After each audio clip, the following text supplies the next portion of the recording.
เมื่อช่วงผู้พันเนี่ยข่าวสารมานังภายแต้วคากูก่อนในขนมมาในกวันที่10เดือนที่4ปี2023มาในก็เขาเดป้าผู้ส่งด้วยวาสนามานังเขากัดด้วยสิลิกยในยุโรปอันในลงเข่งกันกับมือคำว่าในคาอวันตั้งชุดในกเขาได้ป่าผู้ทรงด้วยวาสนามันองก็เขากัดด้วยอังกฤษพรีเมียร์ลีกเปอร์เจนที่30อันตึกก็อยู่2กุมมือคำว่านั่นในคานอเมื่อคำว่าในกอลีดอยู่ในแต่ก็ซุ่มบันคริสแต่ไปเล็ดโกขัดกัน1-5ยกกูปิกแม็กในคานอลิปาปูเลตั้งอาร์เซนอลก็เต้ากันกับ2-2ลิปาปูเลย2โกเดฟิมิโนเลตั้งโมเมซาลาในคานอติมันลิปาปูนั้นเลยสร้างปนัด1ลูกในคานอก็กับโมเมซาลาสร้างอำเข้าในคาอพังอาร์เซนอลนั้นก็เลย2โกตีมาติเนลีเลตั้งเคสุดในคานอสร้างกับก้อน1ลูกในคาอมาต่อกันที่ข้ามไม้แจนพองในคานอที่1โฮเทลนั้นก็ตึกเป็นอาร์เซนอลในคานอมีอยู่73ไม้ที่2นั่นก็เป็นแมนเชสเตอร์ซิตี้ในคานอมีอยู่67ไม้อันนี้ก็เลยว่าห่างกันไว้อยู่6ไม้ในคานอก้วยกับการคิดแข่งนั้นแมนซิตี้ตึกคืออยู่แทง1ป่วยในคานอ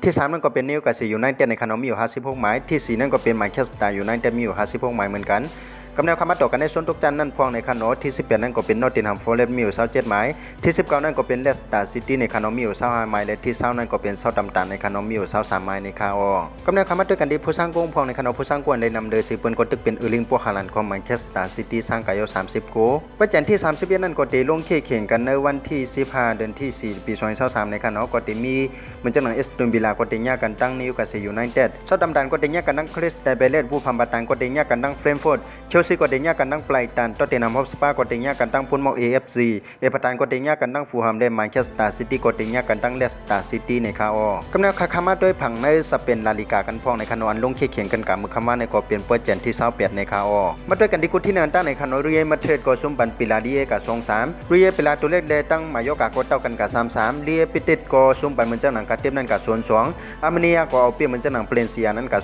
2-1เลขแทงกูนึงนั่นก็เป็นลายโยปลีกานูในคานอก็ซุ่มบันอาเลติโกมาเทรดกับ1-2ในคาออมาต่อกันที่ข้ามาแจนกันพองในคานอที่1โฮเทลนั่นก็เป็นบาร์เซโลนาในคานอมีอยู่71ไม้ที่2นั่นก็เป็นเรียมาเทรดในคานอมีอยู่59ไม้อันนี้ก็เลยว่าห่างกันอยู่12ไม้ในคานอการแข่งนั้นบาร์เซโลนาตึกย่อมไว้อยู่1ป่วยในคานอก็ตีลงแข่งกันในคำในคานอสังเจว่าเปกาก็ตีเปลี่ยนกับ15ไม้ในคานอติดตั้งตาบาร์เซโลนาตีเลยกอกสู้กันในปีในก็เลยว่าเตรียมดูท่ามเย้าในคานอและที่3นั่นก็เป็นอาเลติโกมาเทรดในคานอมีอยู่57ไม้และที่4นั่นก็เป็นดีซูซิตัสในคานอมีอยู่51ไม้กำแนวคำมาต่อกันในส่วนตกจันนั่นพองในคานอที่18นั่นก็เป็นเปรนเซียมีอยู่27ไม้และที่19นั่นก็เป็นเอสปันยูในคานอมีอยู่27ไม้เหมือนกันและที่20นั่นก็เป็นเอลชีในคานอมีอยู่13ไม้ในคาออมาด้วยกันที่ผู้สร้างกองพองในคานอผู้สร้างกวนได้นำโดยซิเปิลก็เป็นลูกเบิร์ดลีวันโตสกีกองบาร์เซโลนาสร้างกายาว17โกในคาออว่าจันที่28บนตาในคำในก็ตึกก็อยู่เทียง1กูในคานอก็เป็นบาร์เซโลนาก็ตีแยกกันตั้งจิโรนาในคาออกำแนวคามาด้วยในอิตาลีซีรีเอกันพองในคานอลงเข่งกันกับมือคำว่าในก็เป็นเปอร์เจนที่29ในคาออมาด้วยกันที่กุที่1ตั้งในคานอคำว่าในกอเลชีนั่นก็ซุ่มปันนาโปลีกัน1-2เอซิมิลานได้ตั้งเอมโปลีก็เต้ากันกับ0-0อูดินิสได้ตั้งมอนซาก็เต้ากันกับ2-2พิโอเลนตินาได้ตั้งสเปเซก็เต้ากันกับ1-1อัตแลนตาก็ซุ่มปันเหมือนเจ้าหนังโพล็อกนั่นกับ0-2ซัมตูเรียก็ซุ่มปันเหมือนเจ้าหนังชาโมเนสนั่นกับ2-3วิโลนานั่นก็เอาเปียซาโซโลกับ2-1ตูริโนนั่นก็ซุ่มปันโรม่านั่นกับ0-1เลลาซิโอนั่นก็เอาเปียเหมือนเจ้าหนังจูปินตัสนั่นกับ2-1ในคาออมาต่อกันที่ข้ามาจันตารางพอในคานอที่1โฮเทลนั่นก็เป็นนาโปลีในคานอมีอยู่74ไม้ที่2นั่นก็เป็นลาซิโอในคานอมีอยู่51ไม้อันนี้ก็เลยว่าห่างเหมือนเจ้าหนังนาโปลีนั่นอยู่16ไม้ในคานอติดตั้งตานาโปลีติเลยก็สู้กันในปีในก็เลยว่าเตรียมอัพดูท่ามเย้าในคานอที่3นั่นก็เป็นโรม่าในคานอมีอยู่53ไม้และที่4นั่นก็เป็นเอซิมิลานในคานอมีอยู่52ไม้กำแนวคำมาต่อกันในส่วนทุกจัน3จุ่มนั่นพอในคานอที่18นั่นก็เป็นวิโรนามีอยู่22ไม้ที่19นั่นก็เป็นจูมนิสในคานอมีอยู่16ไม้และที่20นั่นก็เป็นซัมตูเรียในคานอมีอยู่15ไม้ในคาออมาด้วยกันที่ผู้สร้างกองพอในคานอผู้สร้างกวนได้นำโดยซิเปิลก็เป็นวิกตอร์อูซิมฮิมของนาโปลีสร้างกับเย้า21โกในคาออวันจันทร์ที่30นั่นก็ได้ลงเข่งกันในวันที่15เดือนที่4ปี2023ในคานอก็ได้มีตั้งสเปเซก็ได้แยกกันตั้งลาซิโอพลองนาก็ได้แยกกันตั้งเอซิมิลานและนาโปลีก็ได้แยกกันตั้งวิโรนาในคาออกำแนวคามาด้วยในจามันปนตลิกากันพองในคานออันลงเข่งกันมือคามาในก็เป็นเปิดจันทร์ที่27ในคาออมาด้วยกันที่กุที่1ตั้งในคานอฟลายวอก็ซุ่มบันเหมือนเจ้าหนังปายามิเนนั่นกับ0-1เปรนซิตอตมูลก็เอาเปียเหมือนเจ้าหนังอยู่เนมเปลินกับ2-1ไม่สนหาเลยตั้งวอเตอร์ไฟแมนก็เต้ากันกับ2-2และออกบวกนั่นก็ซุ่มบันเหมือนเจ้าหนังโกโลนั่นกับ1-3เลบากูเซนก็เอาเปียเหมือนเจ้าหนังแฟรงก์เฟิร์ตนั่นกับ3-1เฮต้าเบเลนก็ซุ่มบันเหมือนเจ้าหนังอาปิไลซิกนั่นกับ0-1โมชังคลาปัดก็เอาเปียเหมือนเจ้าหนังวอกบวกนั่นกับ